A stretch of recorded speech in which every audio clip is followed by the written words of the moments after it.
Biking Idaho's backcountry will undoubtedly build big calves, but it will also build friendship, fierce independence, and self-reliance. We're just outside of Crouch. We rode our bikes here from Idaho City, so we did about 40 miles today on our bikes. This is my group. This is some of the members of my group, Idaho Women's Bikepacking. I started a bikepacking group and just basically offered to women if they wanted to come out with me once a month, I would show them how to bike pack. So they did it, yay. If you hadn't already figured it out, bikepacking is like backpacking, but on a bike, using bags strategically placed to ensure your bicycle is appropriately balanced. Before this trip, Laura explained just how much thought goes into preparing her bicycle for an overnight adventure. Okay, this is the problem. There's so much stuff that is required. How you distribute your weight is one of the most important parts of bikepacking. So I have placed a lot of my heavier items down here in the triangle in my frame bag. And then my sleep system and my clothes happen to be lighter items, or I can usually control them being lighter. So they happen to be on the bars and on the seat. And you could reverse this. And then any of the bags here on the front side of your handlebars are just for quick grab items, easy access things you're gonna be reaching over and over and over, like sunscreen, snacks.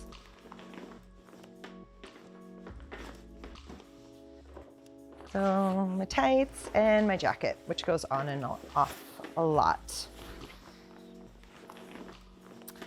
Okay, and I like to roll down so the dust goes off, get all the air out, lock it up, and we're good to go to put that in the harness.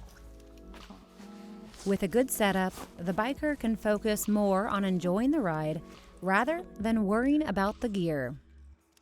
It combines the best of both worlds. There's biking and there's camping and there's exploring, and it's really, really different to travel through the areas and be on your bike and hear the sounds, see the sights, experience the terrain you're riding through rather than driving to it on in a car or on a motorcycle. It's very different to be out on a bike.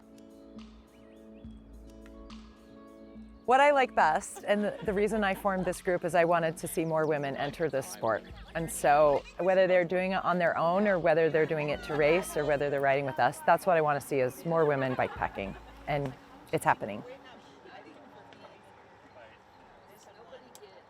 It's my very first time bikepacking, and I have definitely found my sport. I can't wait to go on bikepacking trips that have single track trails and like marry the mountain biking and the camping together. I need to buy my own gear. I'm borrowing everything today, so I need to get my own gear, and then I'll be a lifer. Anywhere between 10 and 30 women will join the monthly rides, driving out to starting locations across southwest and central Idaho to spend 2 or 3 days bicycling themselves and their gear up mountains to camp in the woods. Oh, it's magical. Yes, because it's magical in that the views were stunning, and you work so hard on the trail, and it's just, you have this sweet payoff in the descent.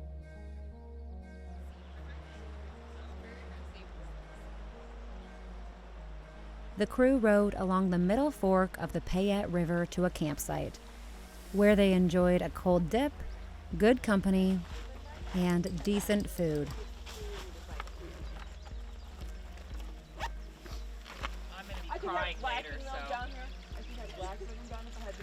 The next morning, the group packed up and rode another 55 miles and 7,000 feet of elevation gain back to Idaho City.